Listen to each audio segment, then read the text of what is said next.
Today I will be working on Thread Factory, showing you how to write your own Thread Factory and use it, and where to use it, and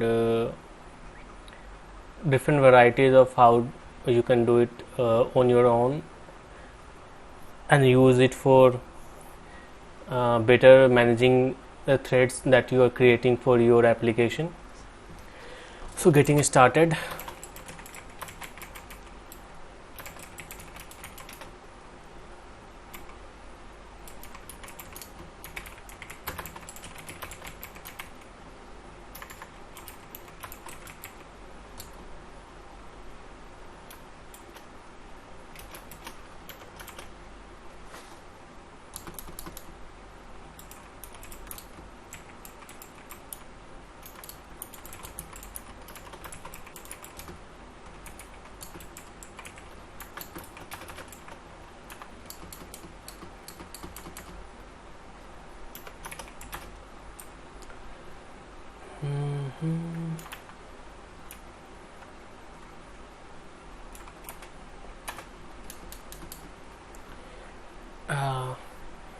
I will start with a very simple implementation first, and then I will start adding more and more stuff into it. That is going and that will be a better and easier, and that way trying to explain the thread factory creation is going to be easier. So I will first start with show you how the this thread factory class has one interface. So it is a what is called a functional interface, and we can use Lambda to provide the implementation.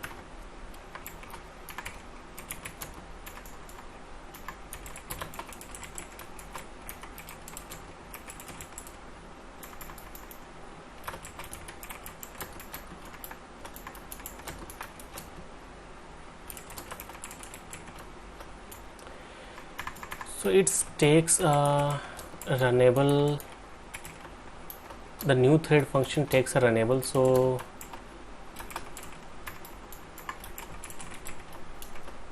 I'm going to use that.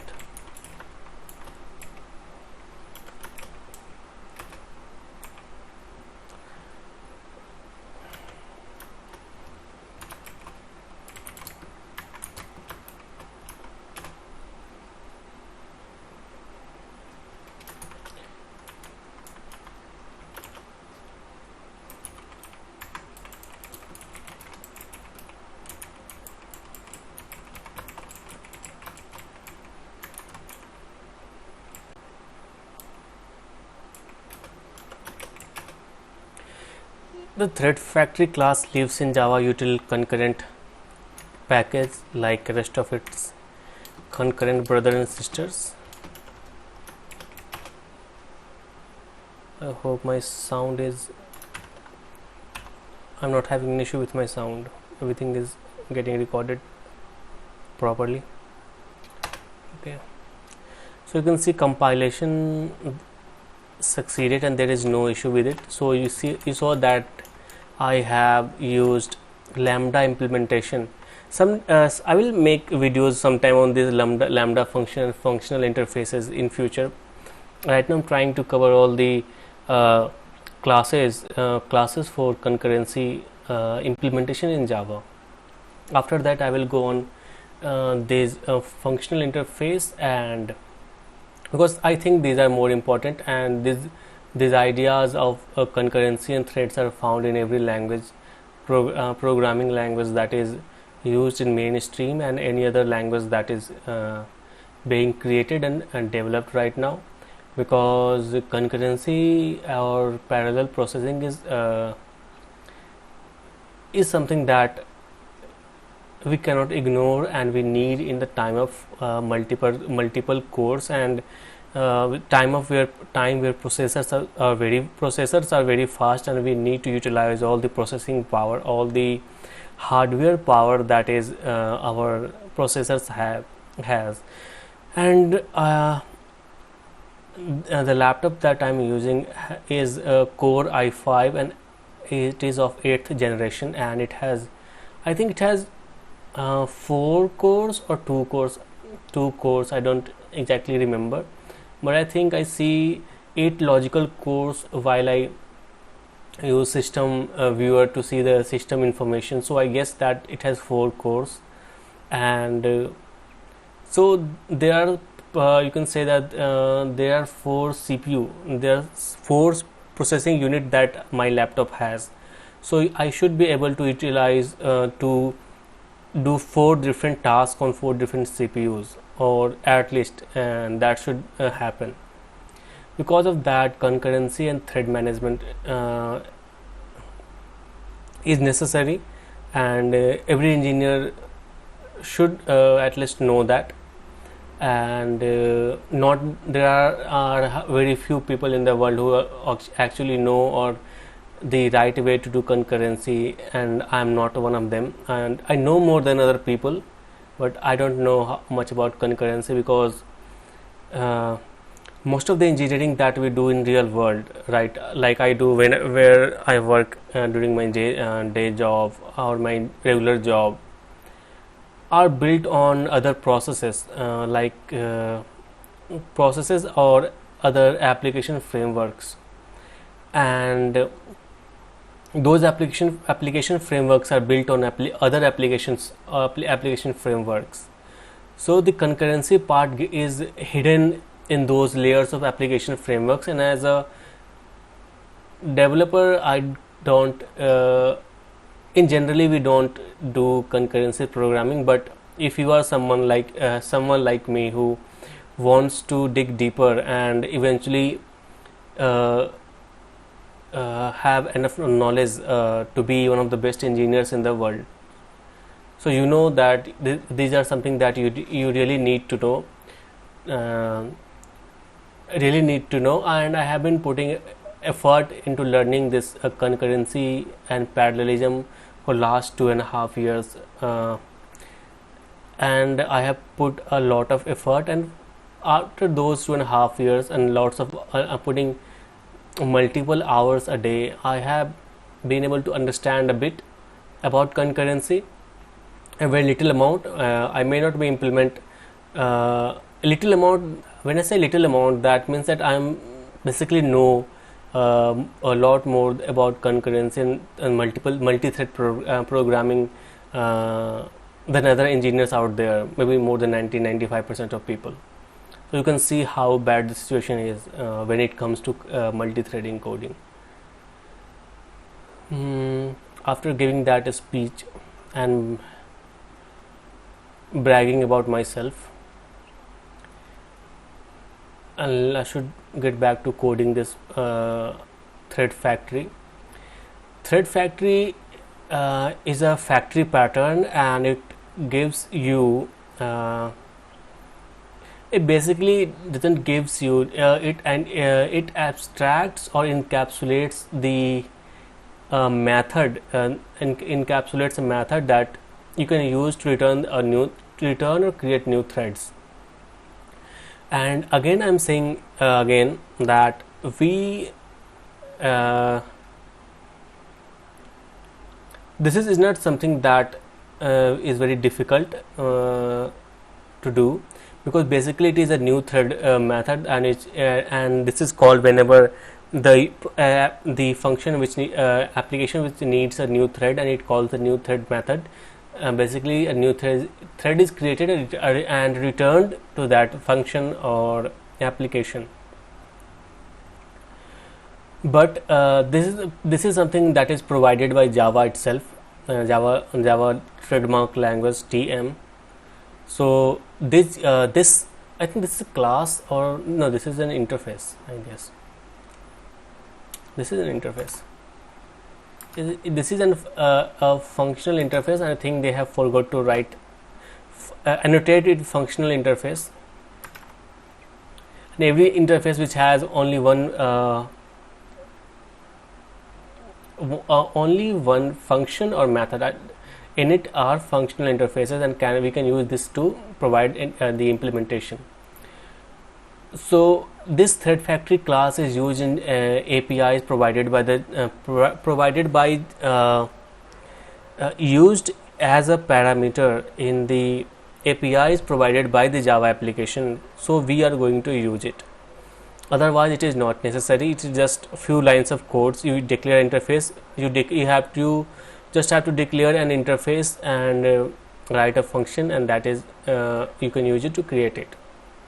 So what I'm showing you an implementation of thread factory provided by comes with the Java language.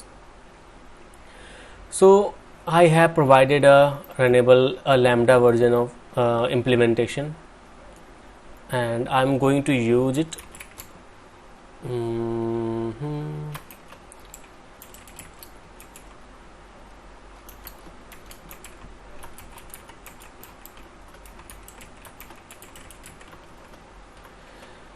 Again,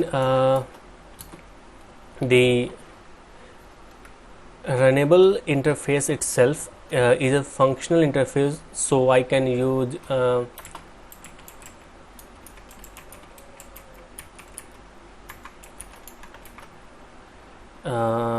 lambda expression to provide and provide an implementation of this interface.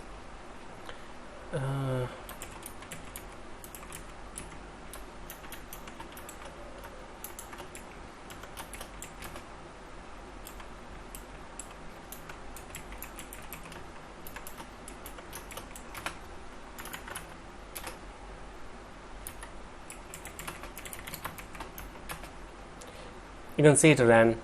So there is no magic there. It returned a new thread with a runnable, and we can, instead of doing this, calling this new thread function of thread factory, we can directly write this new thread runnable right here, and it will work the same way.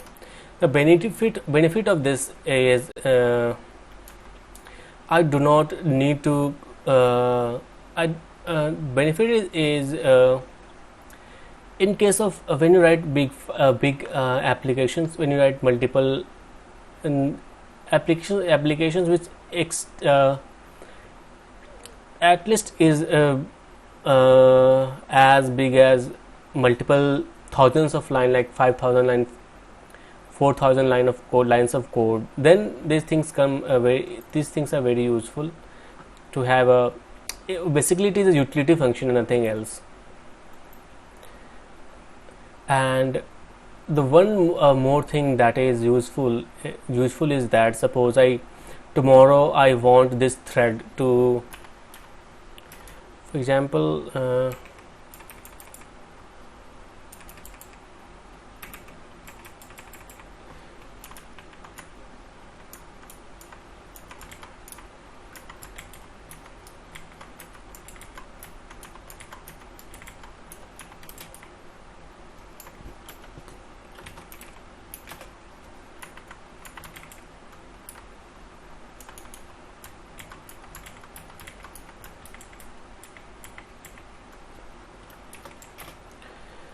and I'm going to start.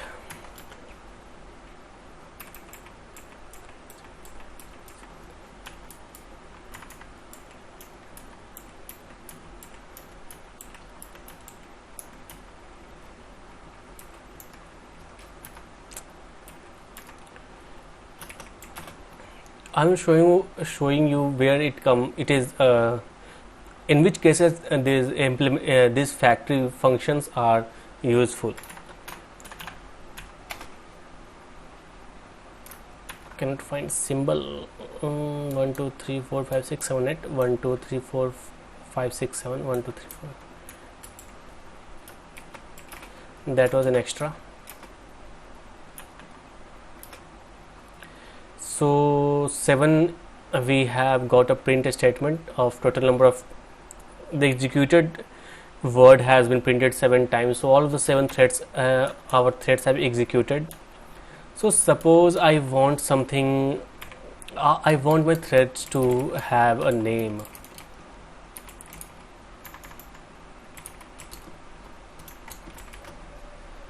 Mhm.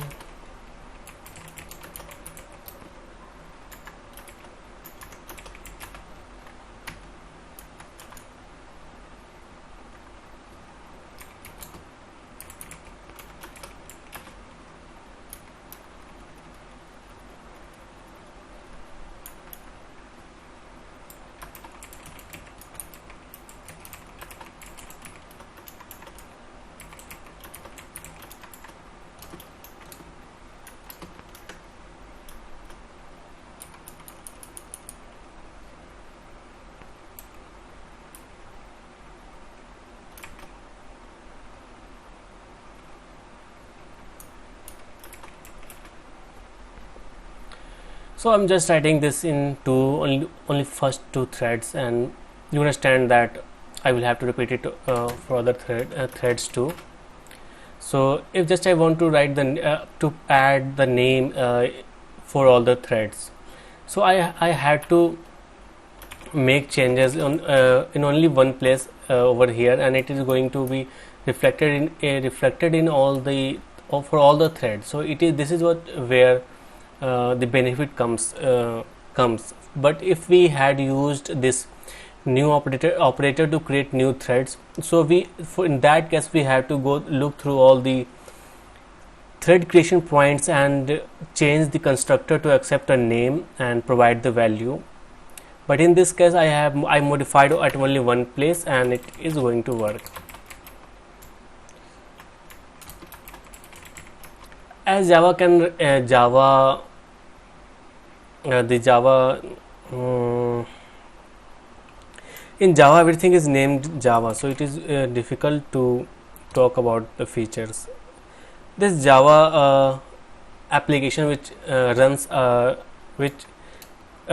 class file, this I'm talking about this Java that you are seeing right on the screen, the Java command line command. So I do not need to compile the thread factory test.java every time. I just write it like this, and it is going to work. You can see I provided name for two threads, and the thread name are there in the console output.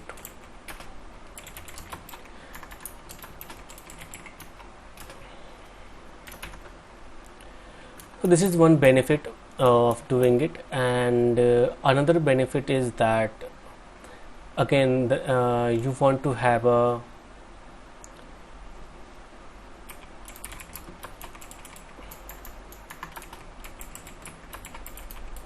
thread group.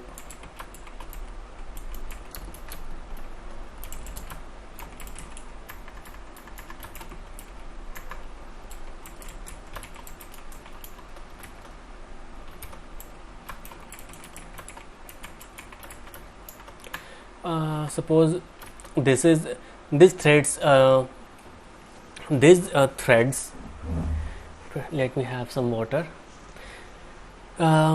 Suppose these threads provide us with the information of the system. Like I am using this thread to get the system information, like number of RAM, the percentage of CPU utilized, the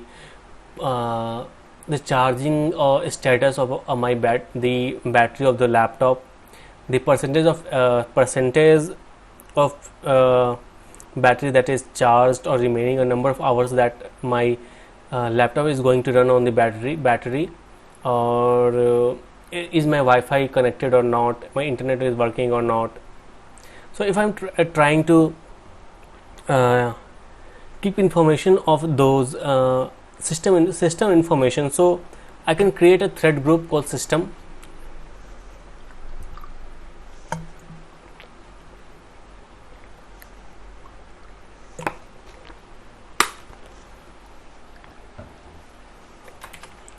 To differentiate between system, what should I call it, system info tracker thread group. Okay, and let me see the constructor that can be called thread constructor that can be used.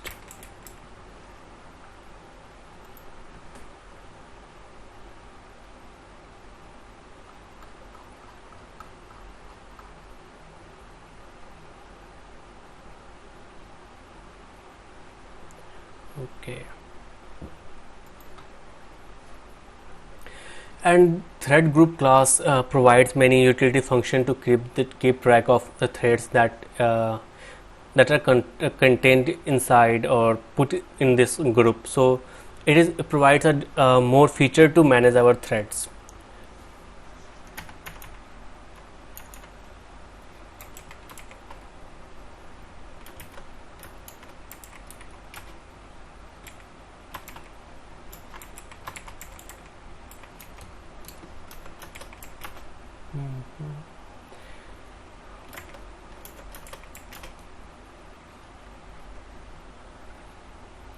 So there is possibility that my application reads data from internet, or on the side I am retrieving tweets from Twitter, or crawling different websites on the internet. So that threads I will put in a different group, like web info tracker thread group, to differentiate between two different thread groups. And these thread groups come in handy when you have application running with huge number of hits. Then we are able to differentiate between different thread groups, and we are able to see where these issues are coming, and it is easy for debugging.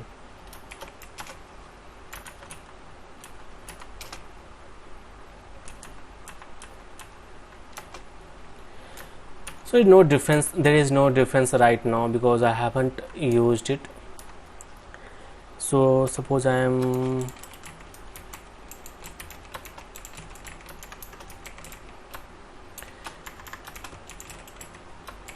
hope this is the correct function, or I will have to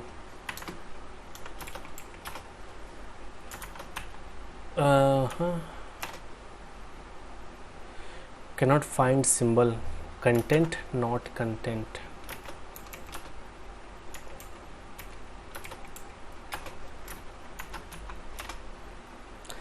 Okay, I am right about that. You saw the information is printed over here.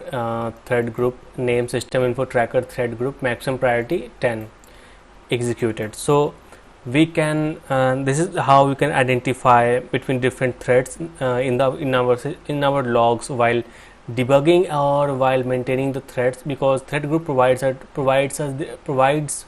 us with different functions to keep track of threads, and also provides us functions or APIs to get all the threads that is contained in this thread group. This is how this thread factory is useful, because if we had used the new operator to create threads in all the places, like all these 7 places, then we had like over here I have written all the created 7 threads right in this one page. But in application, the possibility is that the threads are spread over multiple files, and we will have to go and look through or search for threads, search for thread creation and modify the constructor. So it is more convenient to do it this way. Otherwise, there is no one is stopping you from using directly the new operator to create threads. So I just made changes right over here, and the changes were reflected in all the 7 threads that we have. So this was what is useful about thread group and why we should use it. So I have provided you one Lambda implementation, and one more thing that can be done in this, I can provide like I can keep track of total number of threads present in in total number of threads created by a thread factory, but if I'm creating a thread group, then I can use thread group object to get a total number of active threads or threads in that group. But if I want to add, if you see here, all the threads have same name, that is thread name. If I want to provide a different name to all the threads that I'm creating, which will help me in better to recognize those threads while I'm debugging, because all the threads are going to be have different name, and I will be able to point out in which threads the issues are coming. We can do that in here in lambda expression, but I think my personal preference is not. I think lambda expression is good for only one line, and if you think you're adding more than 2 or 3 lines in a lambda, then it should be moved to different, better to create a different function for it or move it to different class.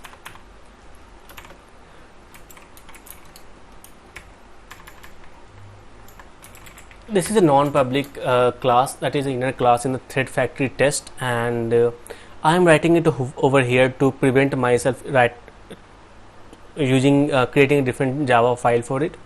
But in reality, if you're coding like creating this factory implementation, you should create different class for that, or in the cases where that factory is going to be used in that public class only. In that case, you should create an inner class and provide the implementation, because that is the correct use of inner class in Java.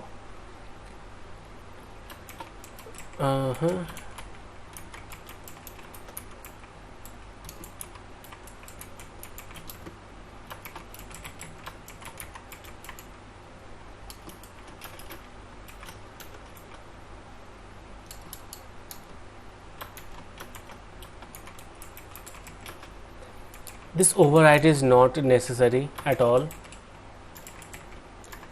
I will not write runnable here.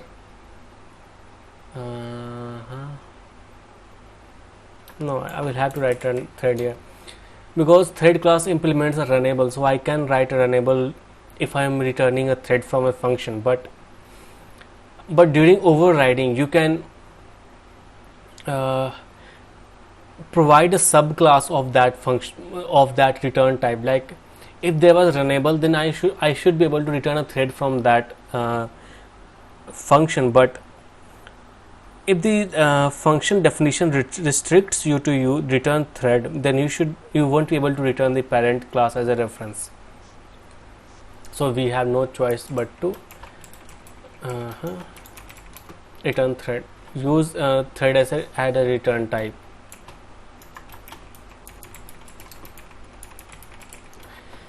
And threads and runnable all are present in java.lang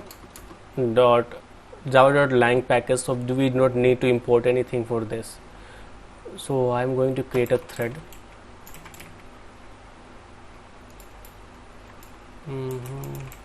Turn new thread.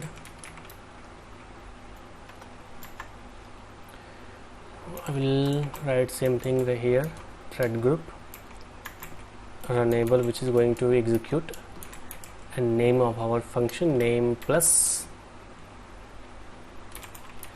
count dot get and increment.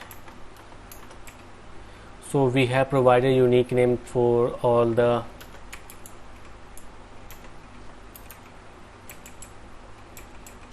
threads, and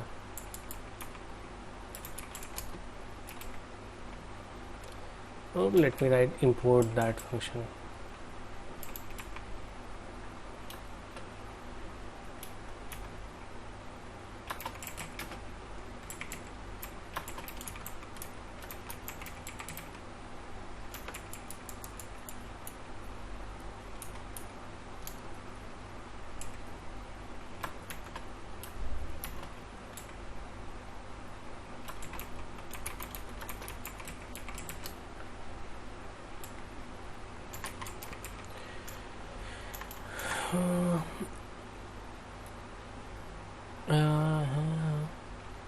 I'll write the sequence number.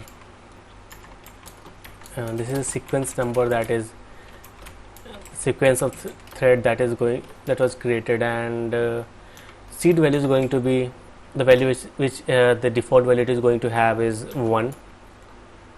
Get an increment, so go to last line and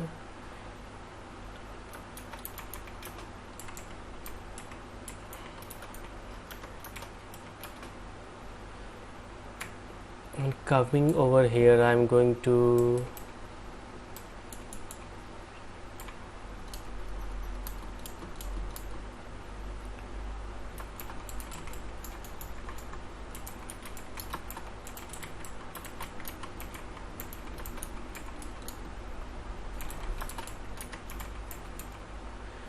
ts factory is equal to new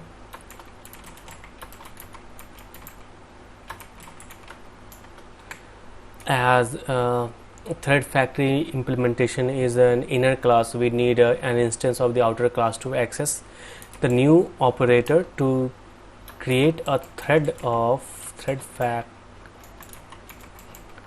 implementation. So and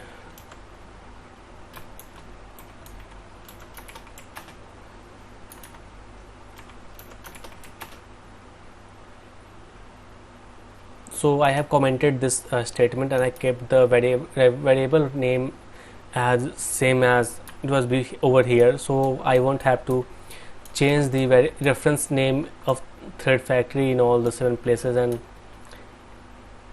waste time. I'm going to compile it.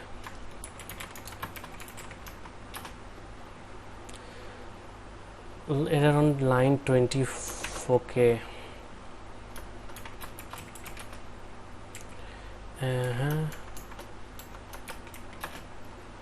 What the compile error, lots of error.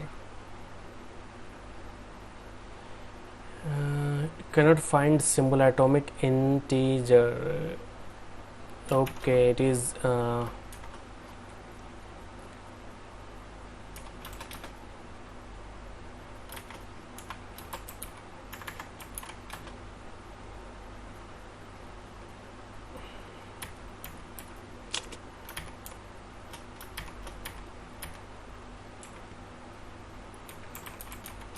sorry, it lies in Java util concurrent atomic package.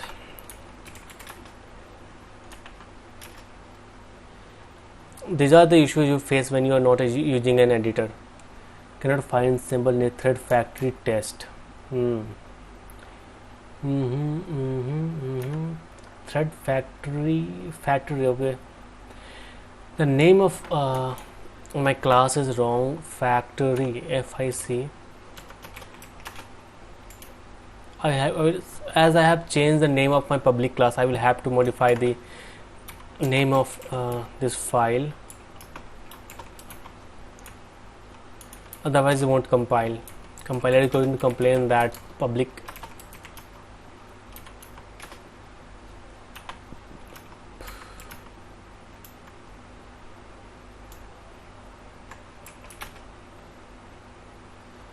okay.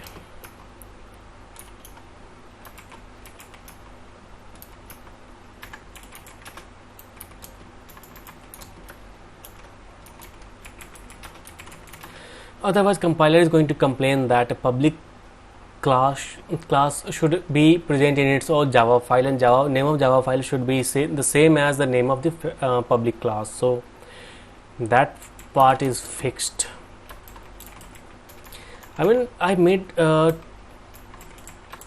same mistake twice, like while I was writing the name before opening the editor, then I wrote the wrong name. While I was creating a public class, then I wrote the wrong name. So you can see that now our threads have different names, thread 1, name 2. So this is how we can make these changes, and making more we can make more improvement over here, like we can provide new constructor to new thread factory implementation to provide our own name for the, we can provide different constructors, like we can provide a constructor which takes a thread name. So let us start implementing that.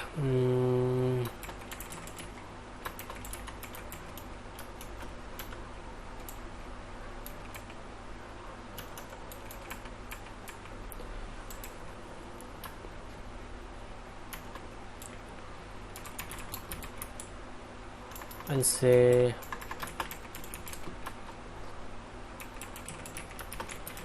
one constructor that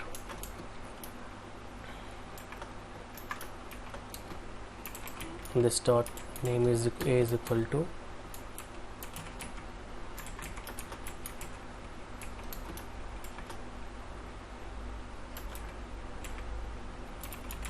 which just takes a thread name, and another constructor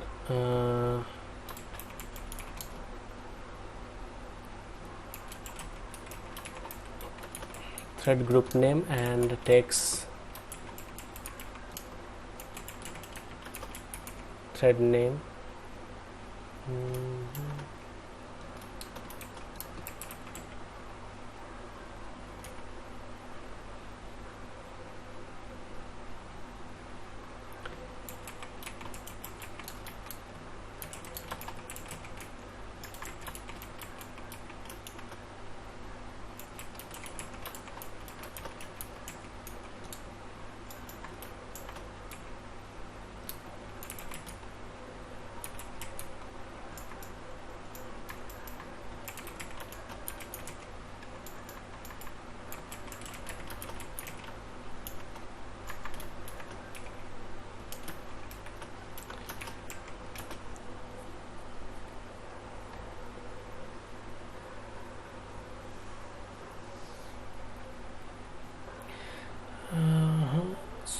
So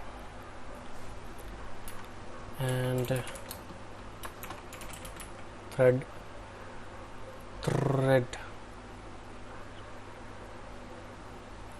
so another constructor just takes entire thread group itself. In that case this dot is equal to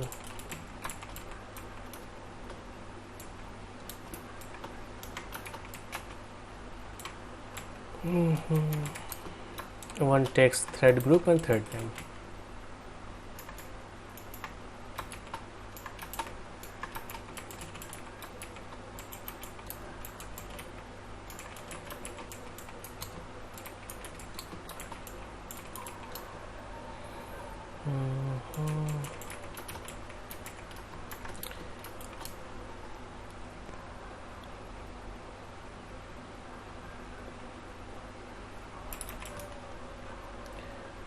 This dot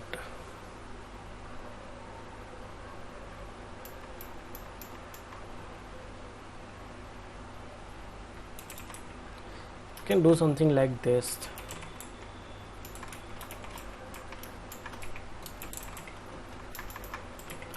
I haven't written any code like this before, but just I'm check that it is going to work or not. So this is a new experiment for me. It should work. It worked. Great. Okay. So constructors are like a functions. I'm using that constructors like a constructor which only takes a thread group to set the thread group. A constructor which only takes a thread name to set the thread name. So as my compilation is concerned, it is successful. Let me see that I had saved the file and compiled it. So everything is right, everything is correct and compiled as expected.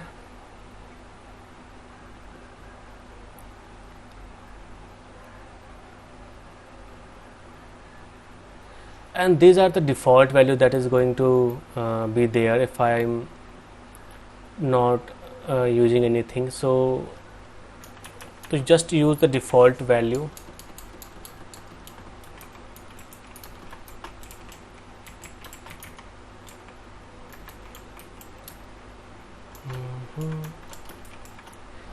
I have provided an empty constructor, otherwise all this function call will fail, because if empty constructor is provided to you by the compiler only if you haven't provided any other constructor.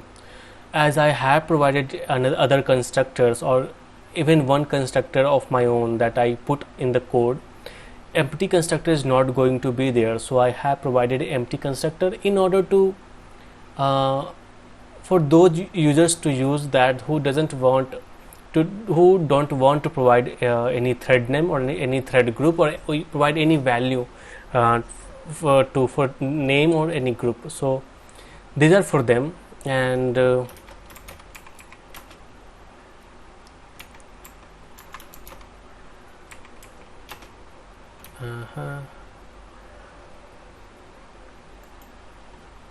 let us use our newly created constructor, and I'm going to pass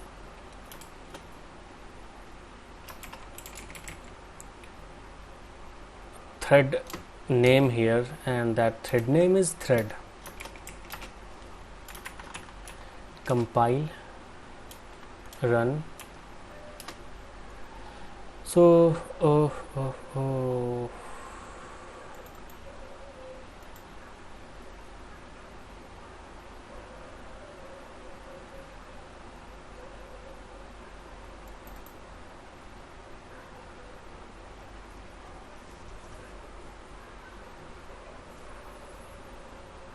thing is, I have provided a new name, and why it is not using that new name? I have issues. Okay, got this. I think I am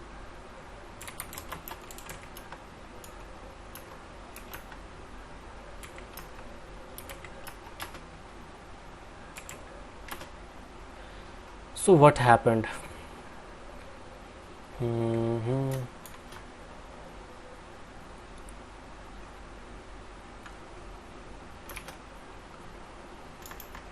I renamed the file on the server on my local system from thread factory to thread factory, but the file that is open in my editor is still thread factory test, which is wrong.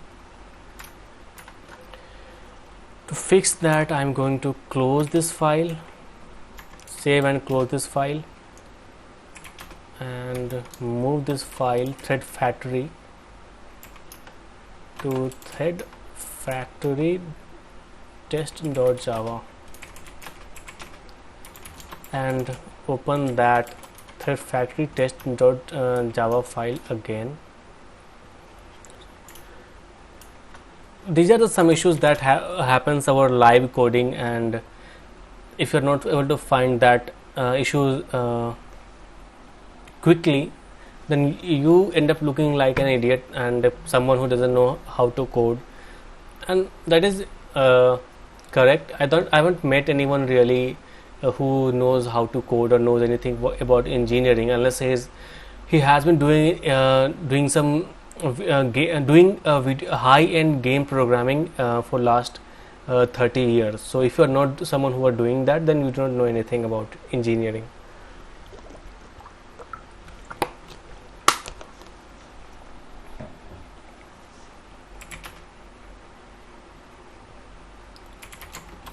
Compile thread factory. Okay, so many shoes. Okay.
Okay, I have removed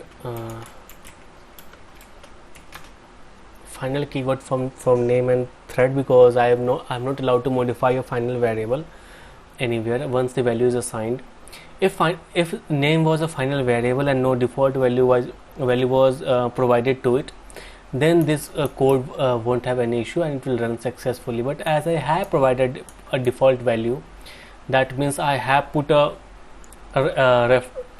value on that memory. I cannot change it.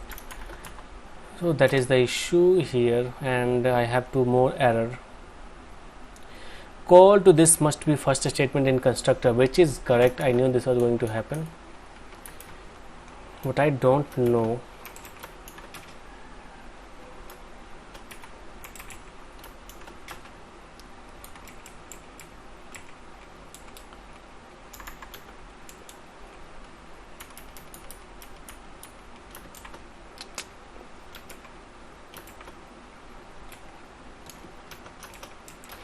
About this constructor, there are two this same class constructor call. It is going to work or not, I am not sure about that, and we are going to find that together. Call to this must be first statement in constructor, and call is a statement, first statement in constructor, but I don't think they allow to this call over here. So delete it, move it, and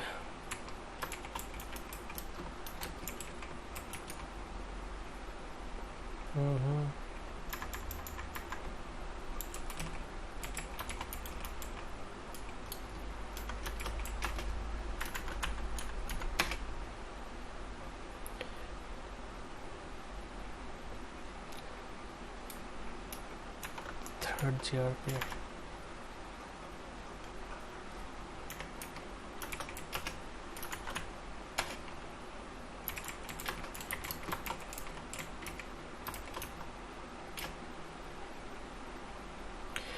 So now you see the name is reflected over here, thread 1 and thread 2, and we have the group.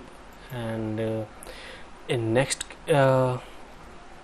function call I am going to use a different constructor and provide a new thread group to show you why this sysinfo.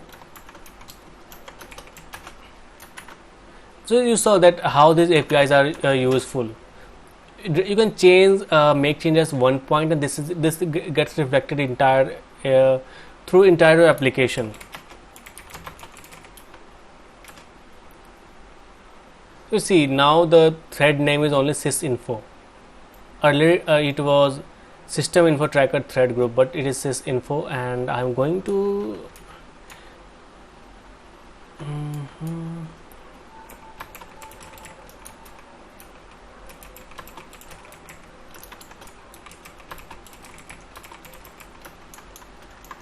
just print the name of this thread.